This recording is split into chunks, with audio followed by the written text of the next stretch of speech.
Have you ever wondered how the map of the world was drawn? Did you know that the map of the world came from the study and imagination of Gerardus Mercator back in 1569,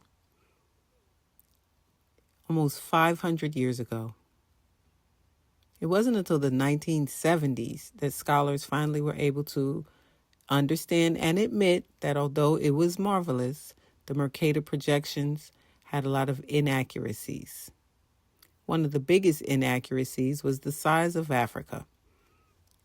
The new maps, including the Peters projection or the equal Earth map, show Africa's true size, the 31 million square kilometers we talked about in the first episode.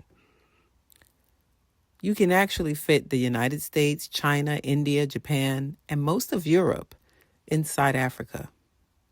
So do you see the importance of the lines on maps and how they're drawn? And we're going to talk about the impact of how those lines are drawn and the importance of who it is that's drawing those lines. Welcome to Africa A to Z. This podcast is a slow walk through Africa where we get familiar with the foundation of humanity. I'm Gina from Sankofa Sojourns, where we travel to places of significance to the transatlantic slave trade and bring healing and joy to spaces of pain and transform racial trauma into empowerment. I'll be taking this walk with you. On this episode, we'll be taking a look at how lines were drawn in Africa, how those countries were labeled, and the impact of those lines on those maps of the people of Africa and all of her descendants.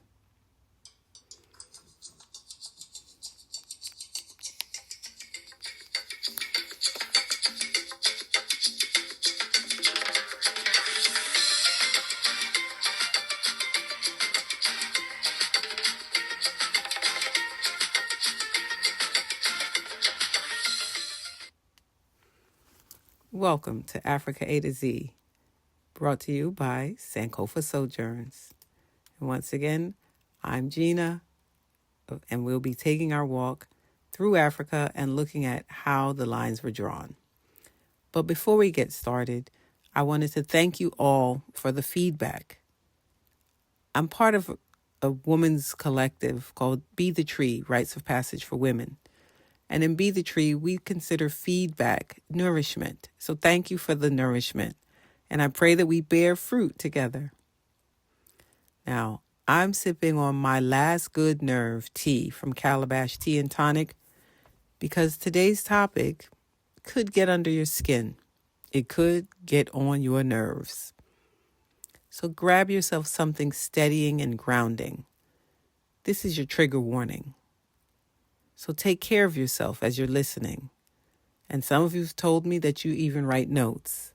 So if you're writing notes, if you're listening, just take care of yourself. Take care of your emotions. Remember to breathe. And don't worry, because we'll always breathe together at the end of the session before I let you go. So right now, let's dig in and find out how these lines were drawn and who made these decisions about where all the various countries would be placed.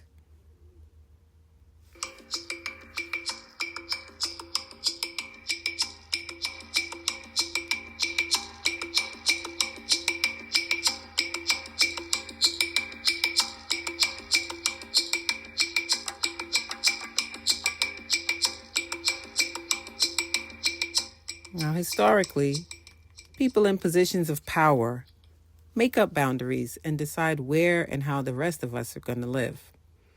We've seen it happen a lot here in the United States. We call this land that we're sitting on stolen land because it was taken from the people that the Europeans met when they found this island, which the indigenous people called Turtle Island. So Turtle Island is stolen land. Now, the first official reservation, the first time that the government said this is where you'll live officially, was the reservation was called Brotherton, the Brotherton Reservation, and that was in New Jersey. So if today you live in Shamong, New Jersey, you live on the stolen land of the Wape people, and that encompasses the Delaware people and the Lenape people. We also see this playing out all over American politics today. The political landscape is full of redistricting and gerrymandering. This is just drawing lines and making decisions for people. But we don't want to get off on a tangent. We'll stick to our topic, and we're going to go back to Africa because we want to see what happened there. Now, I can tell you that from what I've observed, invading countries, invading lands, subjugating the people, waging genocidal wars on the people, then drawing fake borders and telling people where they can live on their own land seems to be the formula for how you take over the world. This is what happened in Africa, just like it happened here in America. Now, after the exportation of Africans into enslavement around the world became illegal, Europeans needed another form of making money, right? Because what do you think happened when the slave trade was finally outlawed and it was finally abolished and people could no longer sell captive Africans, to the Americas or around the world? Exactly. The world went into financial ruin. By 1865, slavery was over in America, and most of the rest of the world had outlawed slavery, the trafficking of Africans, the placing people into the hulls of ships and sending them around the world to toil without pay, without rest, under the most inhumane conditions for generation after generation for more than 200 years. Yeah, when all of that stopped, things fell apart for the rest of the world. By 1873, the world was in an economic depression, the likes of which they had never seen. It was so long, it was so rough, they called it the Great Depression. So those of us who studied in high school or in school or just about life, you know that in 1929 the stock market crashed and we went into the Great Depression. They never really taught us about the depression that happened before that in 1873, and it lasted a lot longer. It lasted for about 9 years.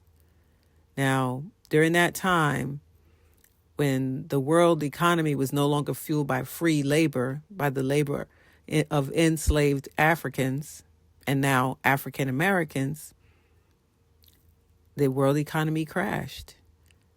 Everything lost value. Goods lost value. Precious metals lost value. Gold, silver, all of these things went down in value. Now, America, using their good old American ingenuity, quickly rebounded because they found new sources of free labor after enslavement ended.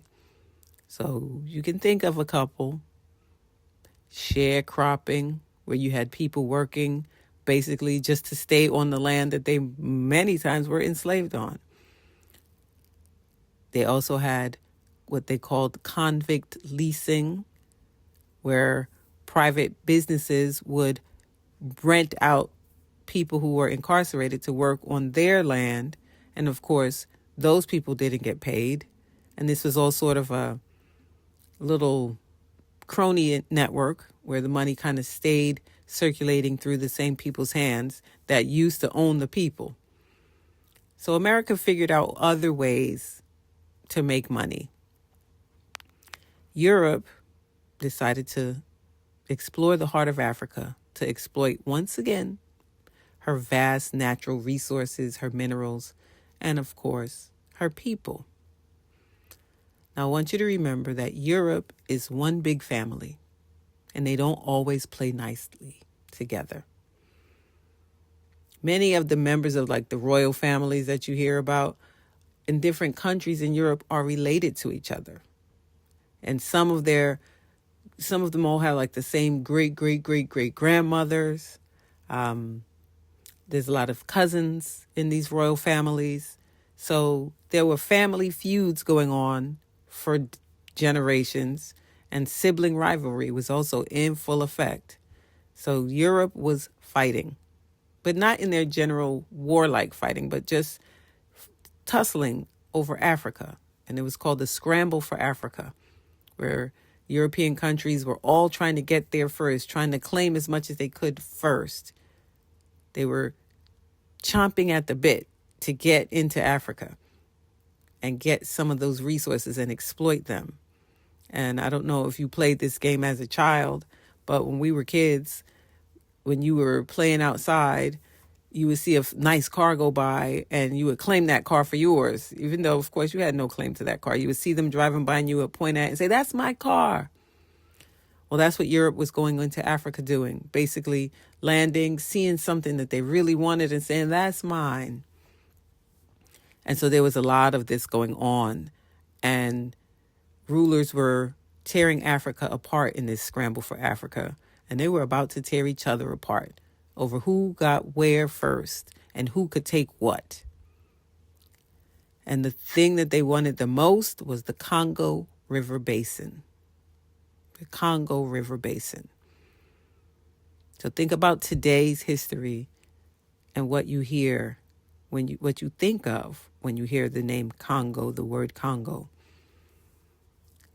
But anyway, we're going to put that aside for now because we're going to go to the Congo when we look at it in Africa A to Z. But back to this time. So we had a new position in Germany called the Chancellor. And the very first Chancellor of Germany was Otto von Bismarck. So Bismarck decided that he was going to settle things amongst the families. And he called a conference in Berlin.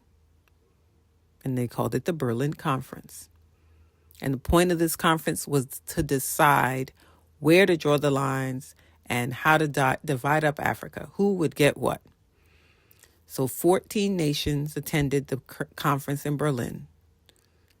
So I want you to tell me which African nations you think attended, because we know, you may know some African history. You know there were lots of kings and rulers and dynasties in Africa that existed for centuries. So which governments, which rulers from Africa attended? If you guessed none, you would be correct. No kings, no chiefs, no rulers of any kind, not even delegates or emissaries were invited from Africa. Because you see, to be able to be invited to the table, you have to be considered a human being. Here are a few excerpts from this book, Born in Blackness by Howard French, to help put things into context. The modern history of Africa as a geopolitically contested landmass, full of parcels of territory that was sliced up by covetous outsiders, formally began in Germany in 1884 as a famous event known as the Berlin Conference.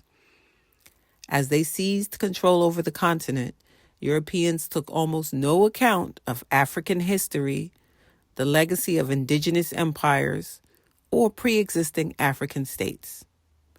The borders these European leaders agreed to among themselves remain the borders in force across most of the continent today. Again, that's an excerpt from Born in Blackness by Howard French. And so, like I said, that Great Depression lasted about 9 years. So 1884 was when things started to turn around for Europe's economy. So you might wonder, well, who was there? Who are these 14 nations who were invited? Who was in the room where it happened? Austria-Hungary, because back then that was the name of that country. Belgium, Denmark, France, Germany, Great Britain, Italy, the Netherlands, Portugal, Russia, Spain, Sweden, Norway, again, that was what it was called then, the Ottoman Empire, before they were Turkey, and the United States of America. And I just want to remind you No one was there from Africa. And are you wondering what happened? Well, a lot of laws and things were passed amongst themselves, a lot of resolutions, I should say. They came to a lot of resolutions. And they formalized the colonization of Africa. And they established like a framework for how they were going to negotiate with each other on what they would do in Africa moving forward. So Article 34 of the General Act of the Berlin Conference declared the doctrine of spheres of influence. So what that means is that allowed European powers to claim new parts of Africa as long as they first informed the other colonizing nations beforehand. So basically, they didn't have to talk to any Africans about it as long as they spoke to each other and told each, oh, yo, cuz I'm going over here and I'm going to take that part of the continent. All right, no problem. I'm going to go over here and take that part. That was considered how you establish your sphere of influence. And Article 35 declared that as long as a European country set up a coastal base, had already had a base on the coast, which most of the big powers did because that's where they were shipping Africans out from the coasts. So as long as you already set up a coastal base or you decided to set one up and you promised to protect the existing rights and freedoms of Africans? No. Of the other colonizers, as long as you protected the freedoms and rights of the other colonizers, you were free to acquire colonial rights over that coastal land. So these are some of the things that came up out of the Berlin Conference. So basically it was, all right, take what you want. Just play nice in the sandbox with each other. So who got what? I told you the 14 nations that were there. Let's talk about what they came away with. Some didn't come away with anything, but most of them did. But I would say actually everybody probably got something because even if they didn't have any land, then they got some influence. But here are the countries who actually got land. France got large parts of West Africa, stretching from Mauritania to Chad and including French Equatorial Africa.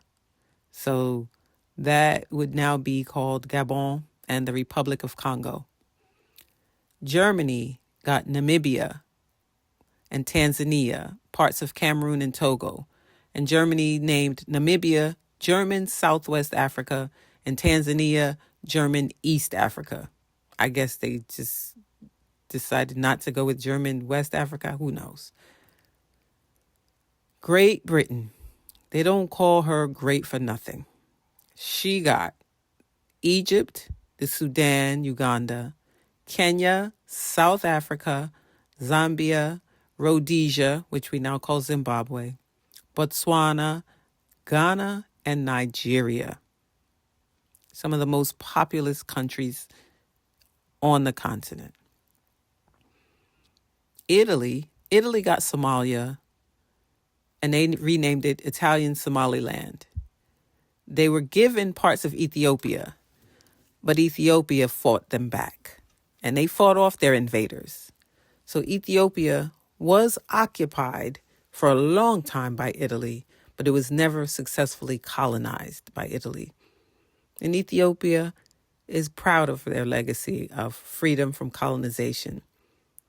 But occupation is still something. And one of the national dishes in Ethiopia is spaghetti. So Portugal got Angola and Mozambique. Spain got Equatorial Guinea and some other smaller territories. But Belgium didn't get anything. Why? Because they gave it to King Leopold himself. So King Leopold II of Belgium, King of Belgium, rather than getting this land for Belgium, he got this land for himself. So he got control of what is now the Democratic Republic of Congo for his own personal plunder and playground. Now remember the name, King Leopold II. Other lands were named after the colonizers. And 20 years later, they started drawing lines again, making up new names. Because remember what I told you earlier, that's how domination works. You draw lines, you subjugate people, you relocate people, you displace them, you rename them. This is part of domination.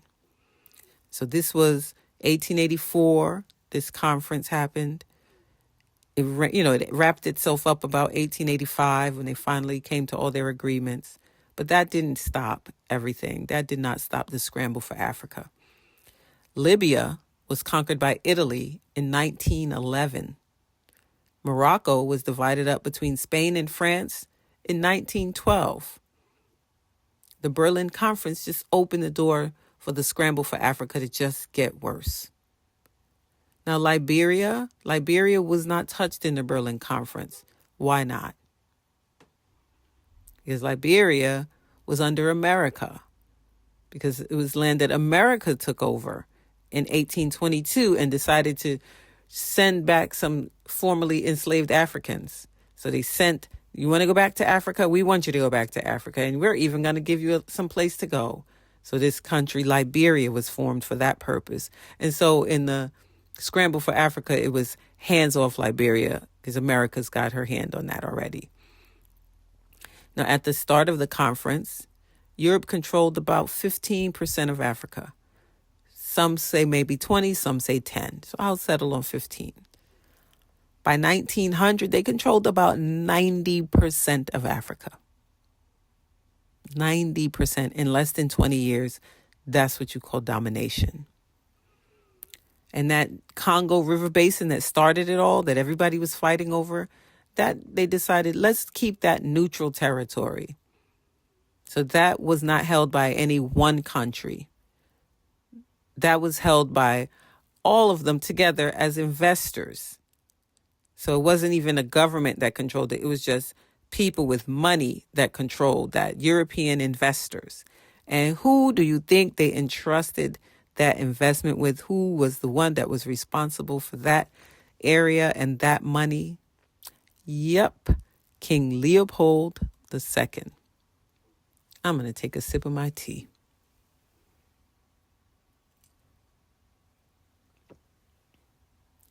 Now, Ethiopia wasn't the only country to fight. Everyone fought. The Nandi people of what's now called Kenya, the Maji people of what's now Tanzania, these were among some of the resistors to colonization that we know that were particularly involved in really brutal fights. Now, the fight was crazy because we're talking about literally bringing a knife to a gunfight, right? So at the end of it all, the British ended up setting up concentration camps in South Africa. This is well before the Second World War and the Holocaust. This was done first in South Africa. And what do you think they used to figure out how to subjugate people, how to discriminate, how to segregate, how to dominate? America's slave codes and Jim Crow laws. When the Afrikaners took power in South Africa, they used those same codes, but they refined them, and they used them as the basis for apartheid. Apartheid. We all know about apartheid. Germany did as well, right? And they used the same genocidal tactics that they learned, from America. And they decided to just exterminate entire ethnic groups. So the Herero and the Nama people were basically wiped out. I would say about 80% of the Herero population and the Nama population of Namibia between 1904 and 1908 was eliminated. They were all destroyed, murdered. So I guess this was a practice run for what they were planning to do to the Jewish people in Eastern Europe in 1933. So when the dust settled, the guns won. And Africa's division really took off. So you might say, why are we talking about this stuff still? Why? Well, let's look at the connections between what was done first by maniacal slavers in America and then shipped out to Africa and then later imposed on Europeans. The same Holocaust, the same mass destruction, this genocide, this taking people and moving them from one place to the next and telling them where they could be and then trying to wipe them off the face of the earth. Now, a Jegna of mine, Baba J, told us that oppression happens by making people apolitical, afuturistic, and ahistoric. He said he learned it from a Jegna of his.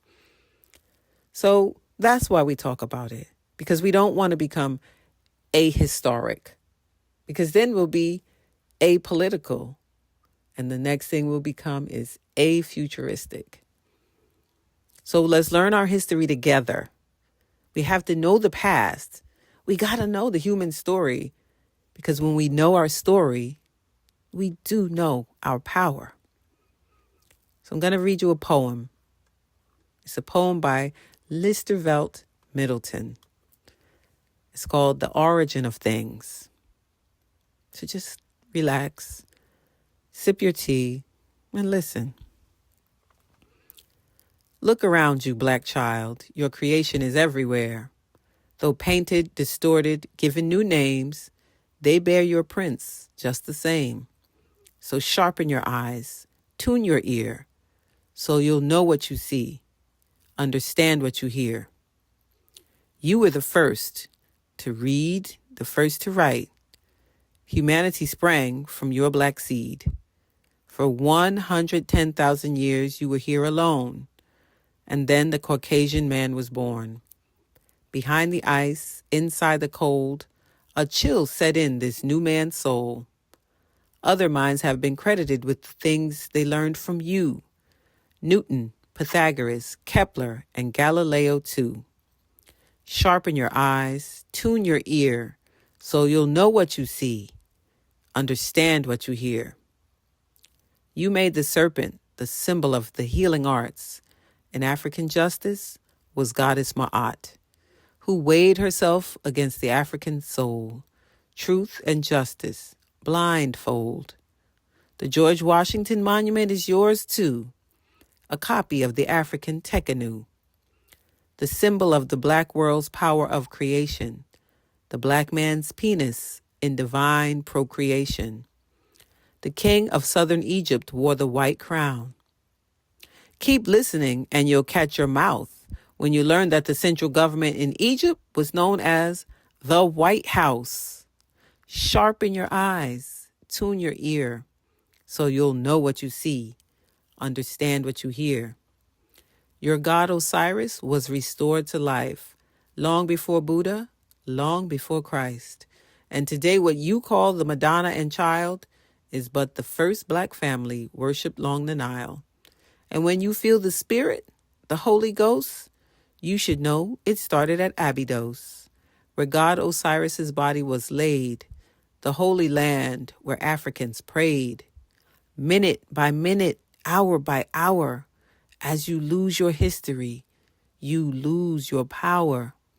So sharpen your eyes, tune your ear, so you'll know what you see, understand what you hear.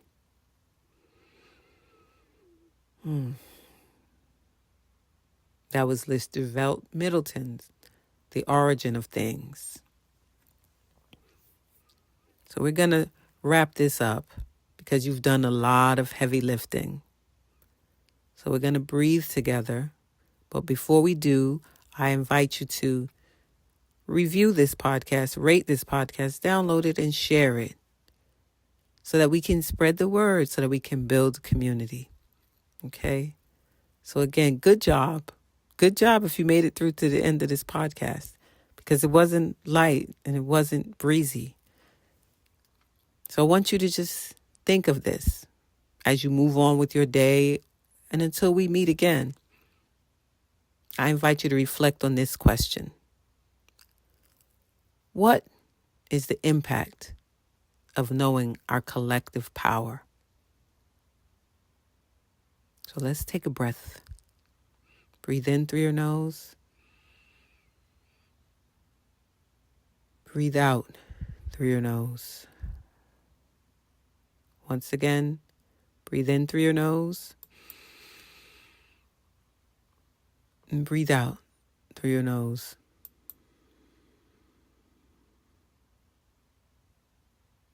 And just relax. And let's do it one more. Breathing in through the nose. And breathing out through the nose. Okay. I just want us to be grounded. I just want us to be okay when we go through these things. So now I'm going to ask you, if you want, go ahead and listen to the next episode. It's ready. It's a little bonus. So I'm just calling it a bonus episode for episode 2. Just to give you a little more context and a little more grounding on this subject and on the impact of what happened. So until we meet again, I just want you to be well, and hopefully I'll see you or hear you in the next episode.